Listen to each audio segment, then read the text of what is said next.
I'm starting a world building project, and here's why.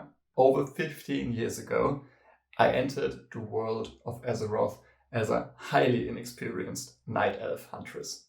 And for the first time ever, I was able to explore a whole fantasy world completely on my own terms.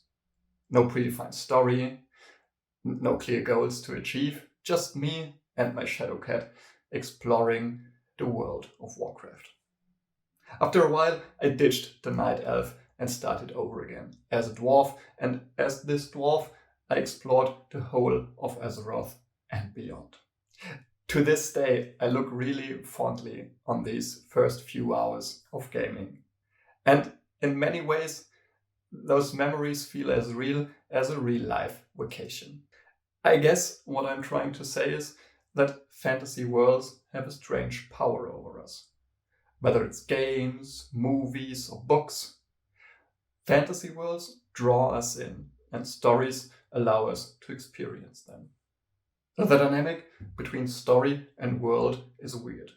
A good story doesn't need a fantastical world to captivate us. And a fantasy world doesn't necessarily need a story to draw us in. But when the balance is just right, it's simply awesome. Few things are as immersive as an engaging story told in a beautifully crafted fantasy setting.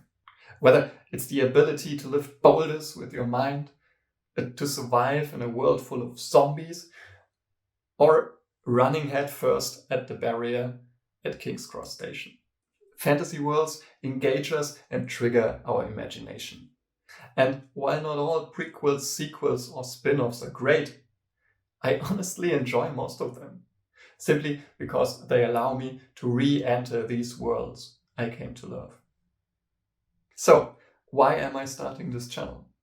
Simple, because I want to create a fantasy world to tell stories in. And I want to build this world together with you. Right now, I have a rough story outline in my head and a world that kind of manifested around it. But they are both far from perfect. And that's exactly why I'm starting this channel now. I want to share the world building experience with you, and I want us to develop this world together. For the world at large, there's not much to be said yet. I thought we could take the Hobbit approach and start it off rather locally. Same as Tolkien started to explore Middle-earth from the Shire. In our case, we will start with the hometown of our protagonist, who we will be meeting in the next video, by the way. We will see the world through his eyes and we'll have some fun playing with the misconceptions and misunderstandings he has. There are, however, a few things to set the scene. Let's start with the obvious. Yes, it is a planet. It has continents, oceans, climates, and overall an ecosystem rather similar to Earth. The inhabitants of this world can be classified as overall human. There are, however, distinct local variations to reflect the typical fantasy races.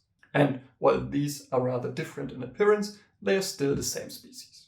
Additionally, I really like the idea of a new emergent species to rival the humans at some point. But let's put a pin in that for now, because it doesn't have real relevance for the first story I'd like to tell. Obviously, there will be magic in this world. I won't dive too deep into this right now, because I'd like to do a separate video on this later on. For now, let's just say magic just recently re-emerged into the world, and magic uses are extremely rare. There will also be fantastical creatures in this world, however, not to the point of battleship-sized dragons, more like magically corrupted versions of already existing animals. In terms of culture, we are not going full medieval times here. More like a feudal society with a Renaissance level of technology and kind of an Edwardian fashion sense, if that makes any sense to you. This world we are about to enter just suffered a devastating war, wiping out almost the entire human civilization. This war was triggered by the re-emergence of magic and ended approximately 90 years before our story begins. Most major cities were destroyed during that time, forcing the remaining humans to seek shelter in the countryside and wilderness. As the war ended, the survivors reclaimed most of the locations of these large cities to rebuild civilization.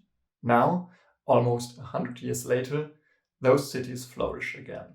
But as the planet's population was so drastically reduced, those cities are now mere islands in a world largely reclaimed by wilderness.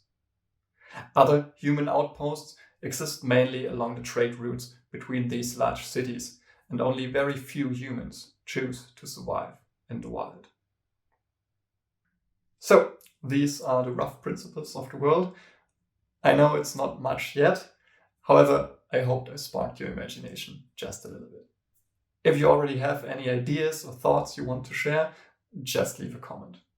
In the next video, we will be meeting our protagonist for the first time and start exploring the world. Until then, keep your whimsy and stay creative. Bye.